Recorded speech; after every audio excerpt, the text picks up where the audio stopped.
राजाओं को छुड़वाया। उन्होंने कहा था कृष्णाय वासुदेवाय हरये परमात्मने प्रणतक्लेशनाशाय गोविंदाय नमो नमः। कृष्णाय वासुदेवाय।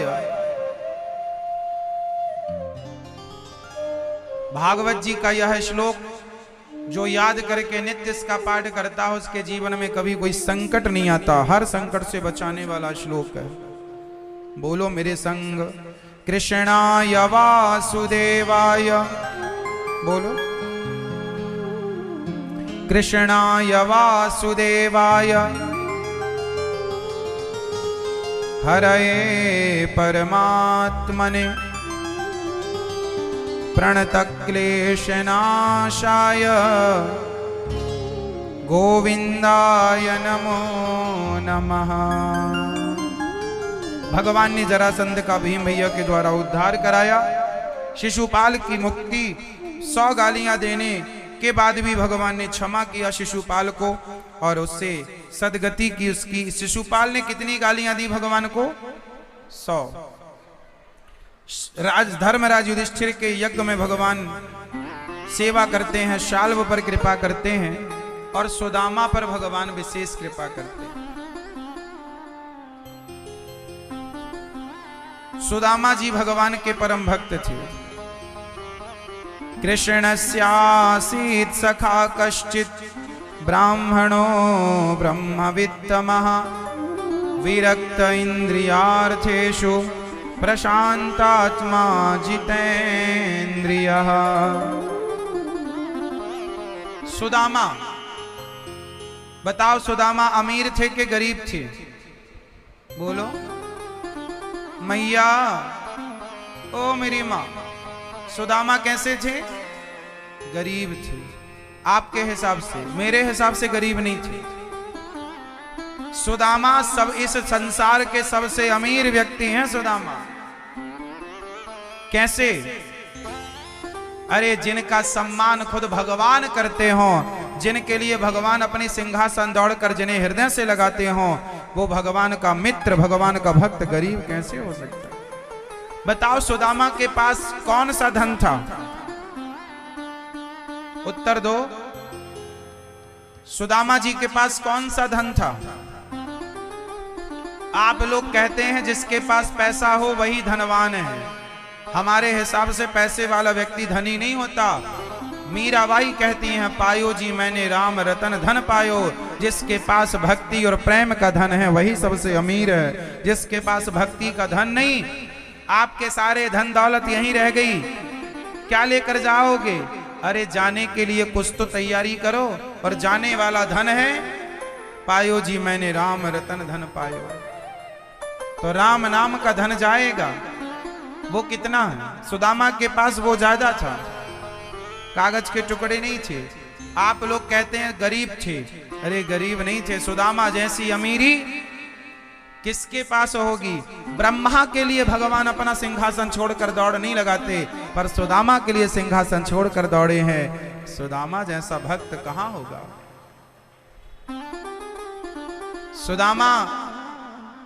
सुदामा भगवान से क्या करते हैं?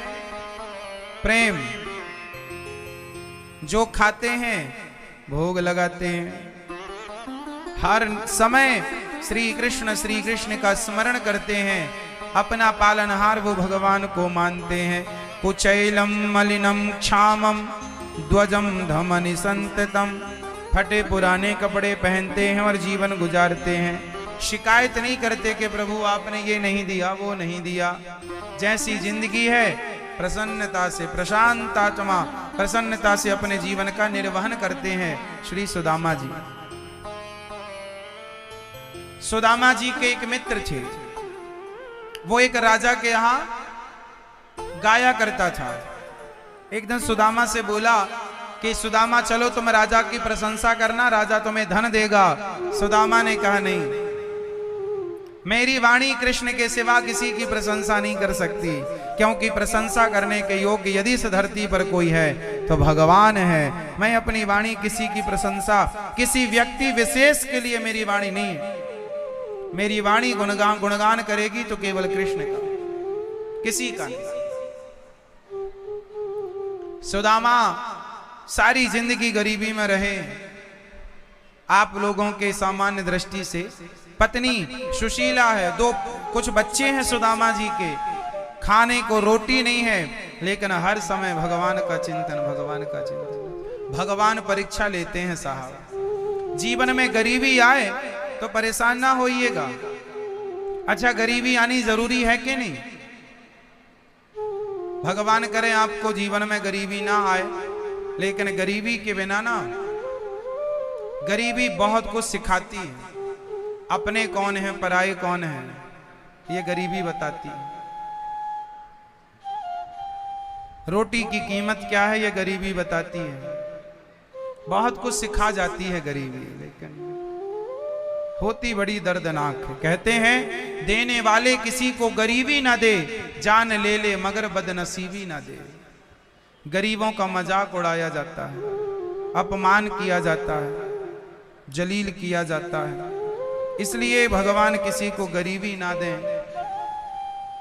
सुदामा जी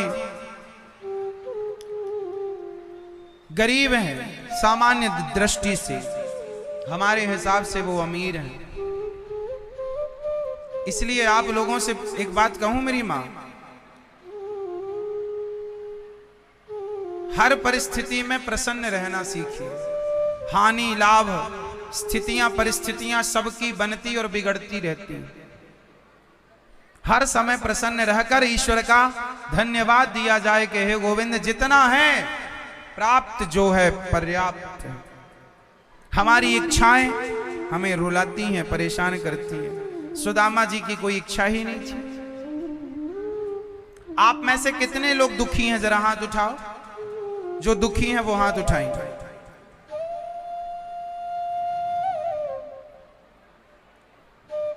जो दुखी हैं बताओ, सवाल आपसे, किस बात का दुख है आपको? कोई दुख नहीं है।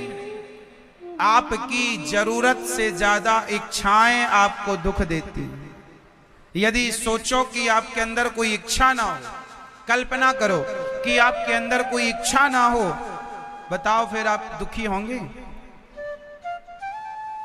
मैया, आपके अंदर इच्छाएं हैं? इच्छाएं, चाह जी से लगी जी जरा हो गया, चाह हरि से लगी जी हरा हो गया। चाह इनकी हमें हरदम चाहिए, और अगर ये चाहें हमें तो फिर क्या चाहिए। इसलिए गोविंद की चाह हो तो फिर कोई चाह की जरूरत नहीं। एक गोविंद को पाने की चाह हो। सुदामा जी भिक्षा मांग कर ले आते हैं। एक दिन तो भिक्षा भी नहीं मिली। भगवान श्री कृष्ण आज सुदामा जी के घर में आए और भगवान भिक्षा मांगने लगे। सुशीला मां निकली, महाराज हमारे घर कुछ नहीं है, पानी पी लो। भगवान ने याद दिलाया कि आपके पति के मित्र द्वारिकाधीश हैं, उनके पास क्यों नहीं भेजती हो। आज सुदामा की पत्नी ने सुदामा से कहा, प्राणनाथ क्या आपके मित्र द्वारिकाधीश हैं? हाँ। तो आप जाते क्यों नहीं है? सुदामा बोले, किस लिए? अरे कुछ मांग लाओ। सुदामा जी बोले, नहीं, मैं अपने कन्हैया से कुछ मांग नहीं सकता।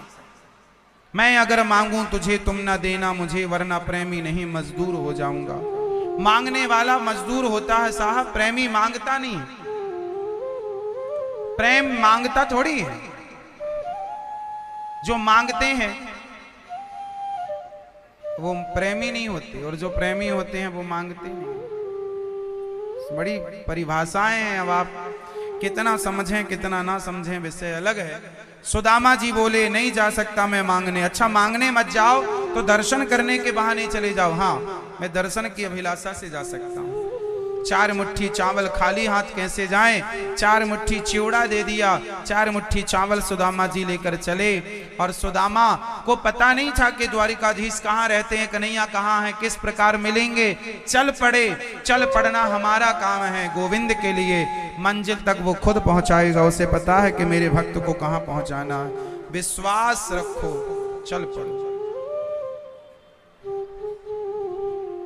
भगवान मिलते हैं, कोई सुदामा बनकर पुकारे तो सही।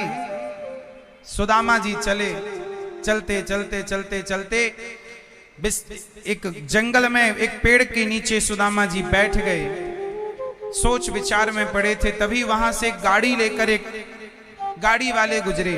अरे बाबा क्यों बैठे हो? भैया द्वारिका जाना है। अरे मैं द्वारिका ही जा रहा हूं, चलो बैठ जाओ। सुदामा को गाड़ी में बिठाया और जो गाड़ी वाले थे वो कोई और नहीं, जीवन में जब कभी आपका कोई सहायक बनकर आए तो समझ लेना कि सहायक के रूप में भगवान ही आपकी मदद करने आए हैं। इस रूप में, ना जाने किस रूप में नारायण मिल जाएं। आपको कई बार भगवान मिल चुके हैं, लेकिन आप लोग उन्हें पहचान नहीं पाए। कई बार आपको भगवान मिल चुके, पहचान नहीं पाते हम लोग। सुदामा जी द्वारिका पहुंच गए। मैया, सुदामा जी की पत्नी का नाम बताओ।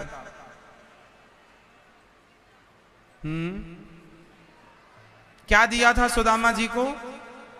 चावल, चिवड़ा लिखा है भागवत जी में, चिवड़ा, पर चिवड़ा कई लोग समझते नहीं है, चावल कह दिया जाता।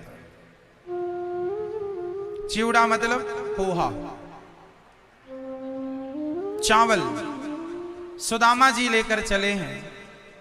द्वारिका गोपाल, श्याम सुंदर, लेकिन आप हैं कि आप भगवान से रिश्ता ना रखकर बाकी सबसे रिश्ता रखते हैं। और रिश्ते का मूल्य कौन चुकाएगा? संसार के लोग, आपके रिश्तेदार आपको क्या दे सकते हैं? भगवान ने सुदामा को हृदय से लगाकर क्या नहीं दे दिया?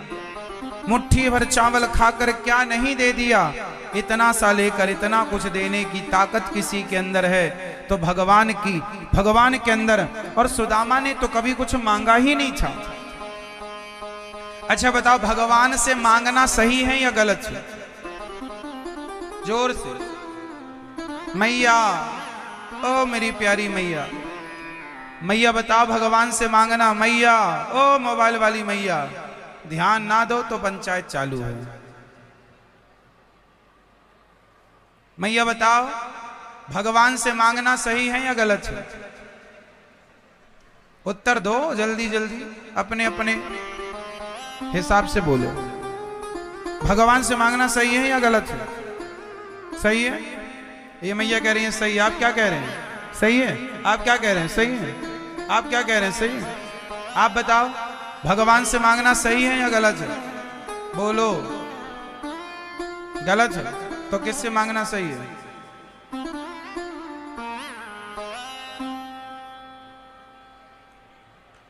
भगवान से कोशिश ये करो कि भगवान से भी कुछ मांगना ना पड़े।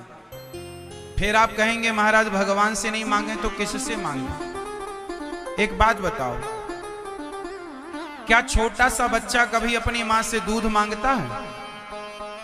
नहीं मांगता तो क्या मां नहीं पिलाती? क्या छोटा सा बच्चा अपनी मां से दवाई मांगता है? क्या नहीं मांगता तो मां दवाई नहीं देती? क्या छोटा सा बच्चा अपनी मां से पानी मांगता है? नहीं मांगता तो क्या मां उसे पानी नहीं पिलाती? उसी तरह जैसे एक मां बिना मांगे बच्चे को सब कुछ देती है क्योंकि छोटा है, मांगने लायक नहीं है, जैसे मां बच्चे को सब कुछ बिना मांगे देती है क्योंकि बच्चा मां के आश्रित है, उसी तरह जब भक्त भगवान के आश्रित हो जाएगा तो आपको मांगने से पहले भगवान वो सब कुछ दे देंगे जो आपको चाहिए। आश्रित हो जाइए, समर्पित हो जाइए। अच्छा ये बताओ, भगवान को पता है कि नहीं कि आपको क्या चाहिए? जोर से। पता है? वो सब जानते हैं कि नहीं? जब उन्हें सब पता है तो आपको मांगने की जरूरत ही नहीं। बिन मांगे मोती मिले, मांगे मिले ना भीख। भगवान से प्रेम कीजिए, आत्मसमर्पण कर दीजिए। वो भगवान हैं, सब जानते हैं कि मेरे भक्त को कब क्या चाहिए, बिना मांगे सब दे देते। सुदामा ने क्या मांगा? पर लोगों की संपत्तियां दे दी। ध्रुव ने मांगा था क्या? सब दे दिया। प्रहलाद ने कुछ मांगा था? सब दे दिया। भगवान कहते हैं तुम मेरे हो तो जाओ। अरे पत्नी आपकी हो जाएगी तो पति की सारी संपत्ति पर पत्नी का अधिकार है। पति चला जाए तो पति की नौकरी भी पत्नी को मिल जाती है।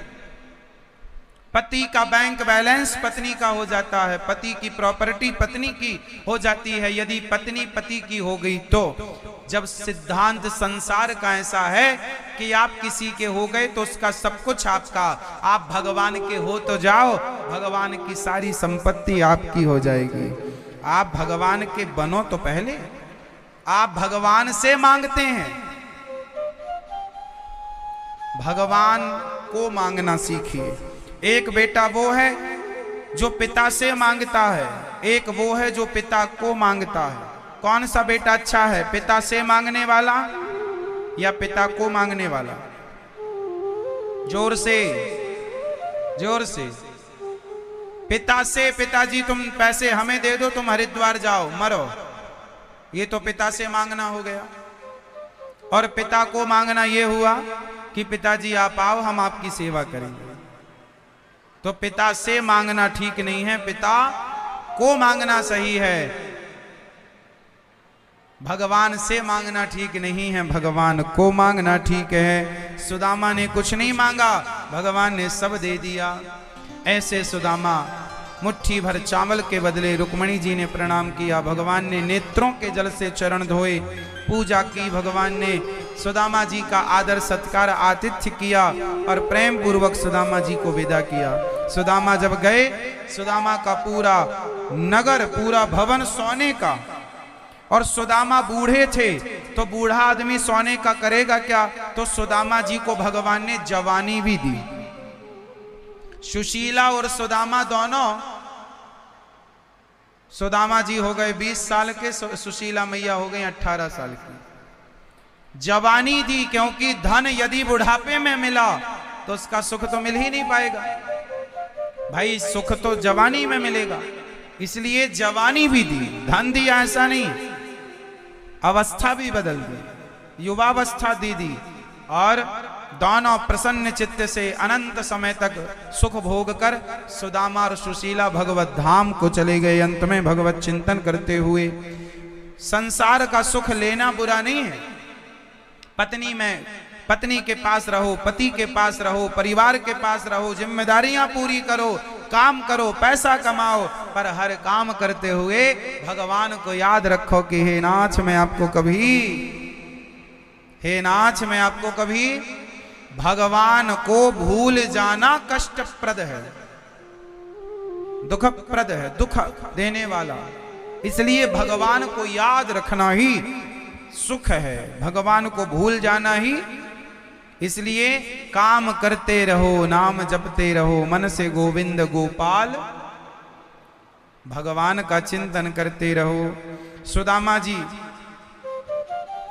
पर कृपा करके भगवान कुरुक्षेत्र गए, जहां भगवान अपनी पत्नियों से के साथ गोपियों से मिलते हैं। यशोदा मां से भगवान की 100 वर्षों के बाद भेंट हुई। गोपियों से भगवान भेंट करते हैं, राधा रानी से मिलते हैं, मित्रों से मिलते हैं। भगवान 100 वर्षों बाद द्वारिका से जब कुरुक्षेत्र आए, वहां संयोगवश गोपियां भी पहुंची और वहां भक्त और भगवान का मिलन हुआ। क्या हुआ मेरी मां? भक्त और भगवान का मिलन हुआ। अद्भुत मिलन था। राधा रानी ने कहा आओ द्वारिकाधीश।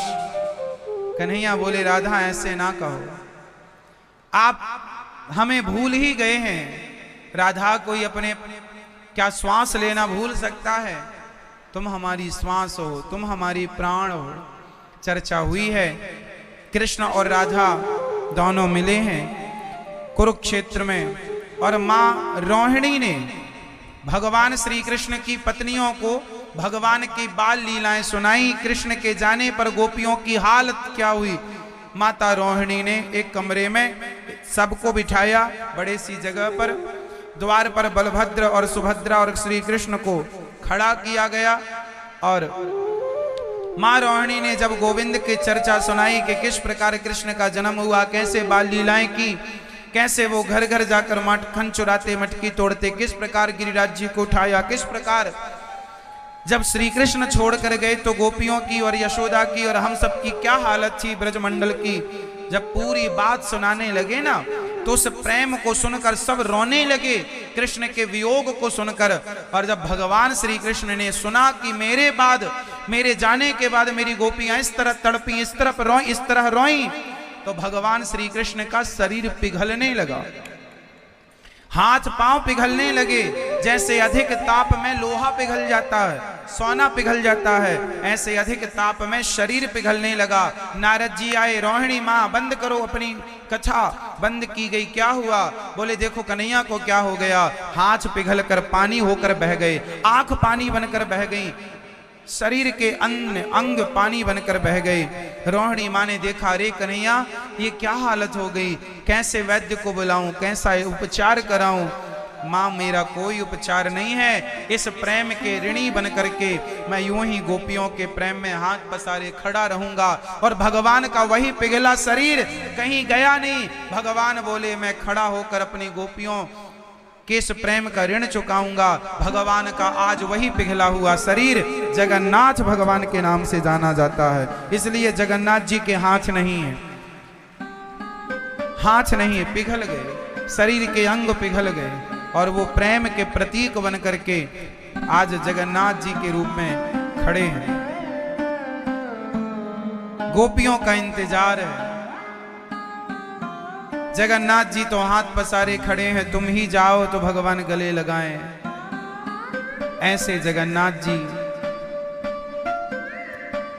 जो साक्षात श्री कृष्ण ही जगत के नाथ हैं, तो जगन्नाथ जी की ये भी एक कथा है कि भगवान का शरीर पिघल जाने से भगवान इस रूप में परिणित हो गए।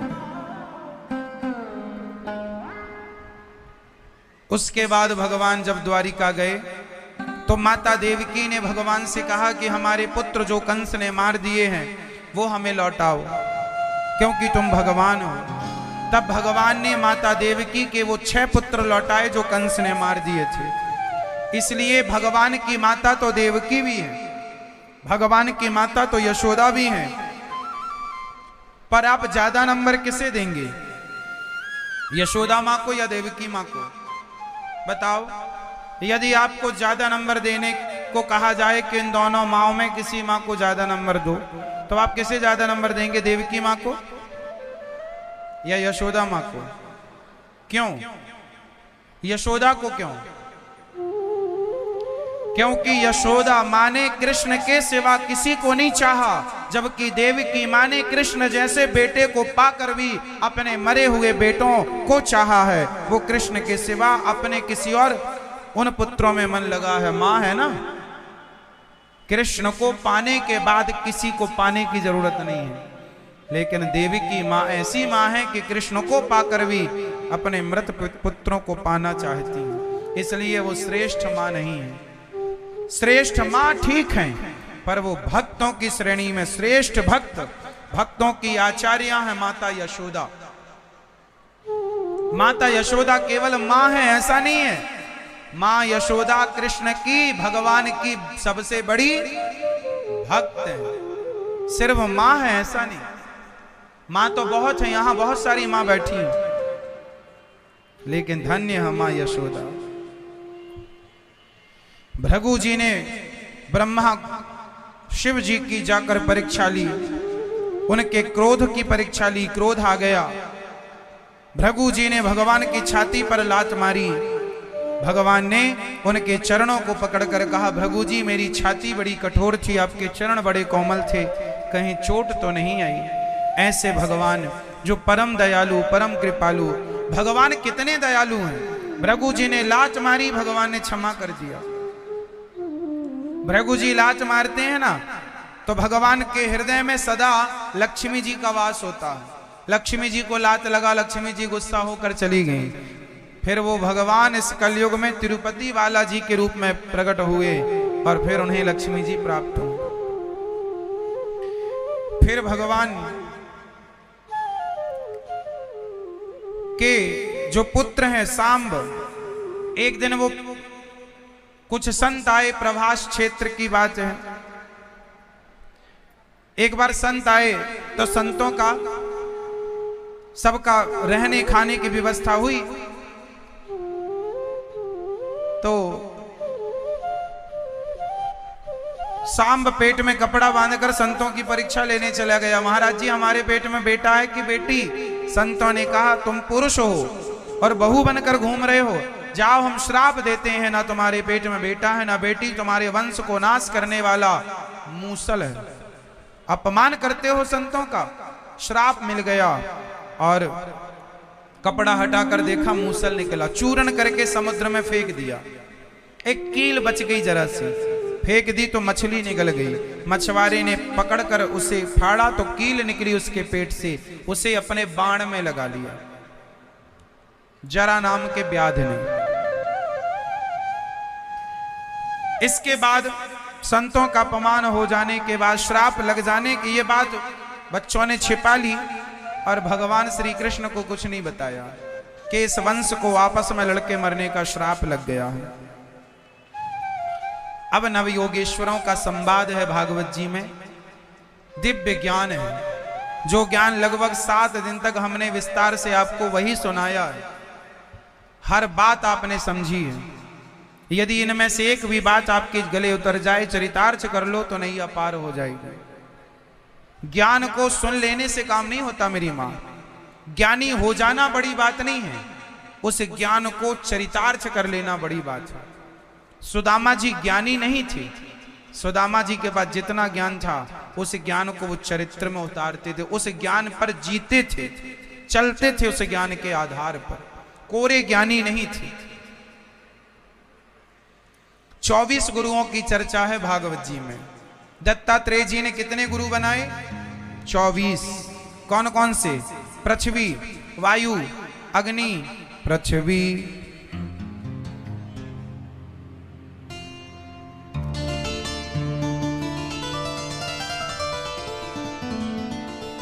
पृथ्वी वायुराकाश मापोऽग्निश्चन्द्रमा रविः कपोतो जगरः सिन्धु पतंगो मधुकृद्गजः मधुहा हरिणो मीनः पिंगला कुरुर्भकः भकः कुमारी शर्कृत सर्प ऊर्णनाभि सुपेशकृत। दत्तात्रेय जी ने 24 गुरु बनाए, सबसे शिक्षा ली। बताओ हम शिक्षा किस किस से ले सकते हैं? उत्तर दो। हम शिक्षा किस किस से ले सकते हैं? बताओ किस किस से सीखा जा सकता है? मैया बताएंगी किस किस से सीखा जा सकता है। आप बताओ जोर से। गुरु से। किस किस से सीखा जा सकता है? गुरु से। किस किस से सीखा जा सकता है? जोर से। हाँ, मैया बताएंगे किस किस से सीखा जा सकता है। आप बताओ सब लोग किस किस से सीखा जा सकता है? इस सृष्टि की प्रत्येक वस्तु, प्रत्येक चीज, प्रत्येक पदार्थ हमें कुछ ना कुछ सिखाता है। यदि सीख सको तो सीखो। पृथ्वी हमें सिखाती है, बताओ क्या? पृथ्वी सहनशील है, हमें सिखाती है कि हम भी पृथ्वी की तरह सहनशील बने। वायु क्या सिखाती है? हवा क्या सिखाती है? हवा सुगंध दुर्गंध सबसे गुजरती है, पर आसक्त कहीं नहीं होती, ठहरती कहीं नहीं। उसी तरह सुख में दुख में सब में रहो, पर सुख दुख से उबर के आगे भगवान की तरफ बढ़ते चलो, ठहर ना जाओ। ज्यादा सुखी होने पर सुख के आदी ना हो जाओ, और ज्यादा दुखी होने पर दुख को ज्यादा हृदय में ना धारण कर लो कि रोते ही रहो। अरे सुख दुख जीवन में दिन रात की तरह है। हवा की तरह बहने वाले हैं। यदि आज सुख की हवा है तो कल दुख की हवा। ये जीवन में हवा हमें सिखाती है कि हमें रुकना नहीं है, चलते रहना। आकाश, बताओ आकाश क्या सिखाता है? जैसे आकाश सर्वव्यापी है, उसी तरह भगवान सर्वव्यापी। आकाश कहां नहीं है? मैया, ओ मेरी मां सो रही हो, बताओ आकाश क्या सिखाता है? जैसे आकाश सब जगह है, ऐसे भगवान कहां नहीं है? आकाश कहां नहीं है? भगवान उसी तरह। जल, अब बताओ आप जल से क्या सीख सकते हैं? आप बताओ, सब तैयार रखना उत्तर, सबके पास आऊंगा। आप बताओ जल से आप क्या सीख सकते हैं? पानी से। मैं ना, आप बताओ जल से आप क्या सीख सकते हैं? जल से क्या सीखना है? जैसे पानी कभी अपना स्वभाव नहीं बदलता, पानी अपना स्वभाव कभी नहीं बदलता। पानी को गर्म कर दो, अच्छा पानी का स्वभाव कैसा है पहले तो ये बताओ, पानी का स्वभाव कैसा है? ठंडा, शीतल। गर्म कर दो पानी को, फिर वो ठंडा हो जाएगा। बर्फ बना दो पानी को, फिर पिघल कर पानी हो जाएगा। जैसे पानी को किसी भी स्थिति में पहुंचाओ, वो अपने निज स्वभाव में थोड़ी देर बाद पहुंच ही जाएगा। उसी प्रकार जीवन में आपकी परिस्थितियां कैसी भी हो, कितना भी गुस्सा हो, कितना भी हानि और लाभ हो, लेकिन आप अपना स्वभाव स्थिर रखो, शांत स्वभाव हो, शीतल स्वभाव हो, ठंडक आपके जीवन में हो। आपके दिमाग को ठंडा आपको रखना है, आपका व्यवहार बिल्कुल शीतल हो, सुंदर हो, शांत चित्त हो। आप अपने स्वभाव को जल की तरह बनाइए। जैसे जल अपने वास्तविक स्वरूप को कभी नहीं भूलता, आप अपने यथार्थ रूप में रहिए। और आप कौन हैं यथार्थ में? प्रशांत आत्मा, जितेंद्रिय। आप प्रसन्न रहने वाले, ईश्वर अंश, जीव अविनाशी, चेतन, अमल, सहज, सुख राशि, प्रसन्न रहने वाले व्यक्ति हैं। आप जरा से उतार चढ़ाव में आपा खो बैठते हैं, जल से सीखिए। अग्नि से क्या सीखेंगे? बताओ, अग्नि को गुरु बनाकर क्या सीखा आपने? मैया पीछे वाली, जैसे अग्नि में कुछ भी डाला स्वाहा, अग्नि सब जलाकर भस्म कर देती है। उसी तरह कोई आपका सम्मान करे, अपमान करे, सब जलाकर स्वाहा कर दो, अपने आनंद में रहो, ना सम्मान में उलझो ना अपमान में। उलझने से भी लाभ क्या है? आप मेरा ज्यादा सम्मान करेंगे तो मुझे घमंड आ सकता है, आप मेरा अपमान करेंगे तो मुझे क्रोध आएगा। तो अपमान क्रोध दिलाता है, सम्मान अभिमान दिलाता है। ना अभिमान हमारे लिए हितकर है, ना क्रोध हमारे लिए हितकर है। इसलिए ना सम्मान में ज्ञानी जन, समझदार भक्त जन सम्मान अपमान में उलझते नहीं है। तुम हमें गाली दो या हमारी आरती उतारो, हमारा मन तो प्रभु के चरणों में लगा, हमें कोई फर्क नहीं पड़ता कि आप हमें गाली दे रहे हैं या हमारी आरती उतार रहे हैं।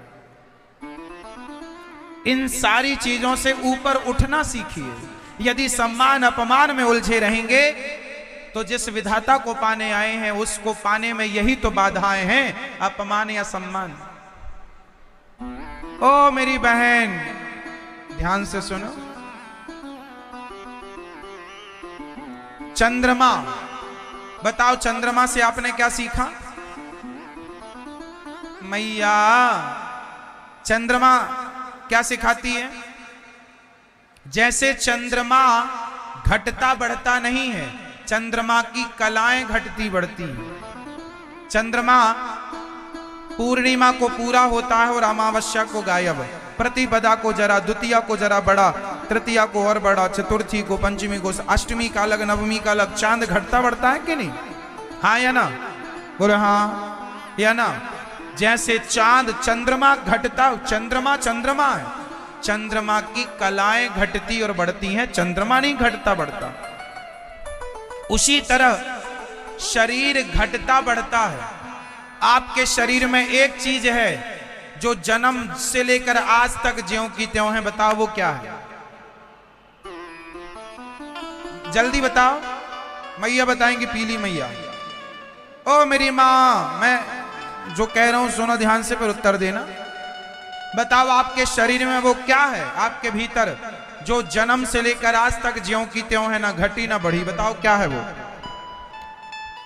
हाँ, पूछ के बता दिया पड़ोसन से, खुद के कुछ नहीं सुनना, मेरी माँ बस बैठे, अपने से भी सुनो।